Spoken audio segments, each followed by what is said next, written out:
because I did it before. I just thought that this was a way to make money. I wasn't actually in love with it. So I went back and I started to study why this business, what this business needed.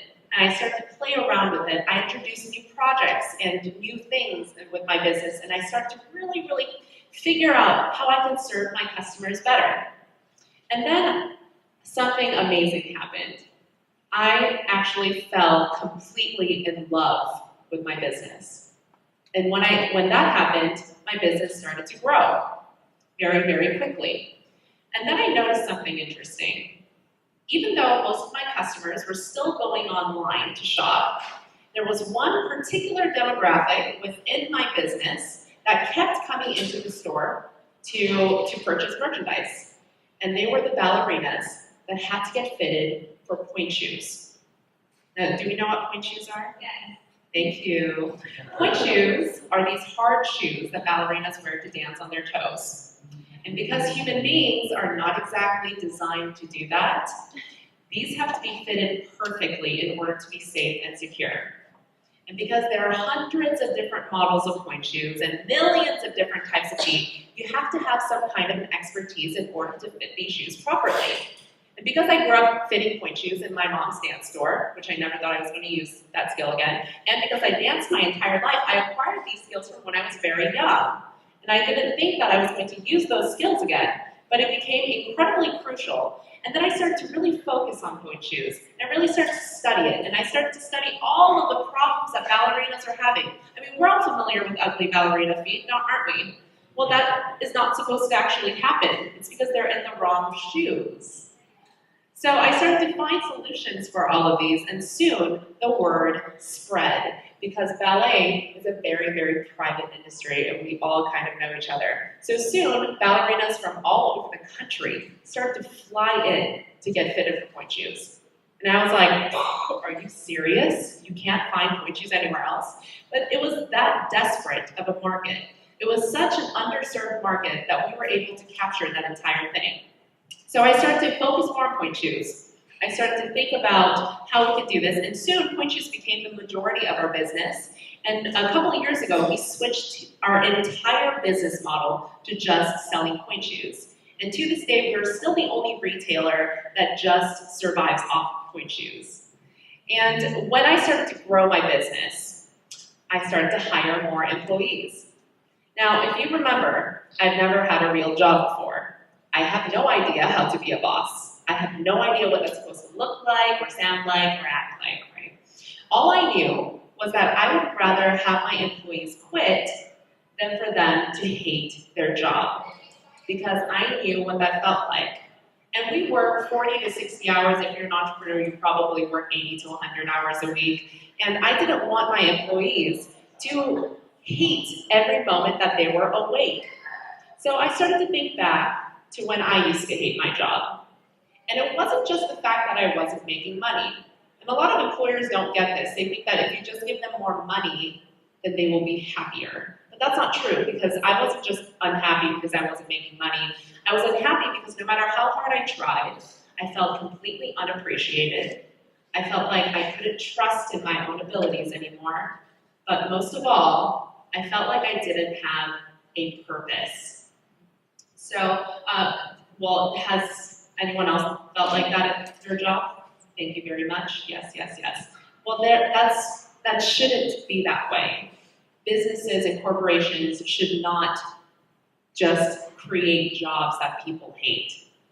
Now, I grew up in Korea, and on my way home from school every day, I would walk past this beautiful golden reed, a field of reeds, and they were so tall that they would tower over me, and they would just sway in the wind. It's just absolutely beautiful. There's a saying in Korean that says that the tallest reed bows the lowest. That means that the higher you are in your position, the lower you should position yourself in order to serve others. So with that new mentality, I changed my perspective once again, from leader to servant. And I vowed to serve my employees to make sure that they feel appreciated, that I recognize their talent and I trust in their abilities, and that they feel like they have a purpose within the business.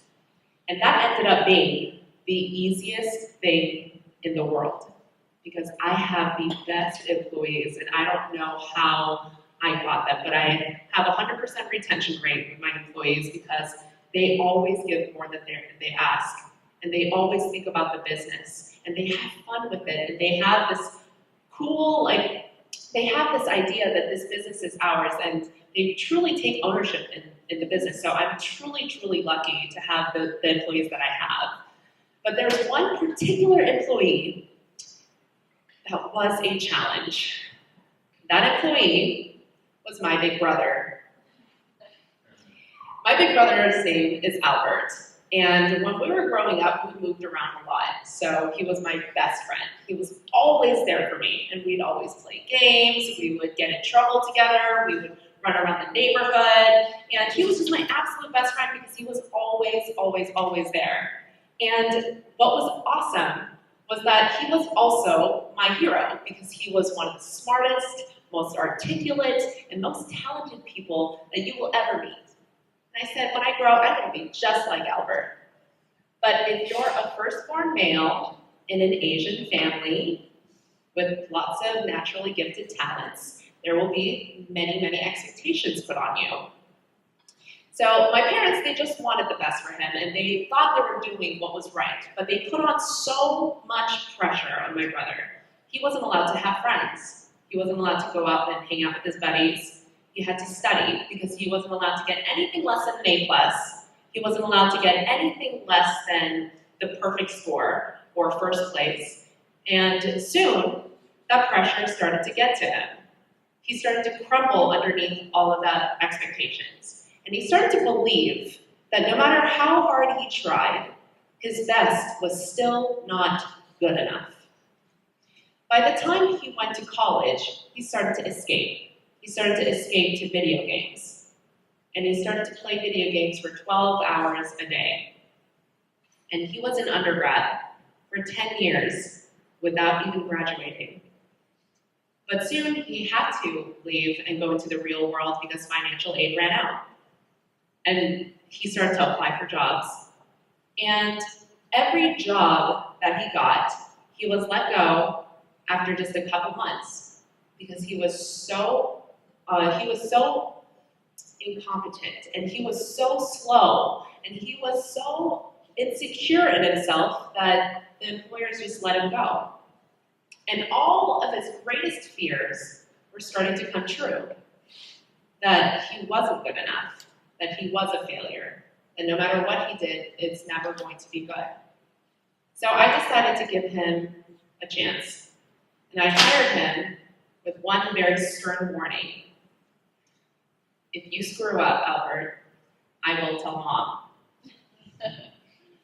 And what happened after that? I wish I could tell you that it was this wonderful thing and he just was a fantastic employee, but it wasn't. The first few months, I've never regretted my decisions so much in my life. He was so slow, he was so incompetent, and everything he did was just, it took so long, and I felt like he was costing me more money than that he was hurting me. And I felt like I was just giving him like an allowance to live. It was terrible, and I was so frustrated. I was so annoyed. And can you imagine if you're working with your sibling, you're probably going to be a little bit, like you're not going to have as much patience as you do with your other employees, right? So I was very impatient with my brother. And then I was working one day in my space, and then I was watching my brother work out of the corner of my eye. And then I realized that he wasn't slacking off. He was checking his work over and over and over and over and over and over again because he was so afraid to make a mistake. And one day I was having dinner with my brother, and I just was making small talk, and I said, "Hey Albert, what's your favorite video game?" He said, "I don't know. I think working is my favorite now." And that's the amazing part, is that when you love your life, when you love your job, when you love your business, you don't have to escape anymore. Now, are you all familiar with the concept of a work-life balance? I don't believe in it. Because a work-life balance implies that work and life are separate, that you are living only half of your life on the weekends or on vacations. But that means that if you can integrate your work and life and your purpose, then you can live a complete, full life. And that is what we should be doing. As entrepreneurs, we should be providing that kind of purpose to our employees. Because we're not just serving our customers. We're not just selling our products. We're creating a lifestyle for those that work within the business. So if broccoli can become trees, then failures can become opportunities. Prisons can become castles, and leaders can be servants. Things do change when your perspective changes. Thank you very much.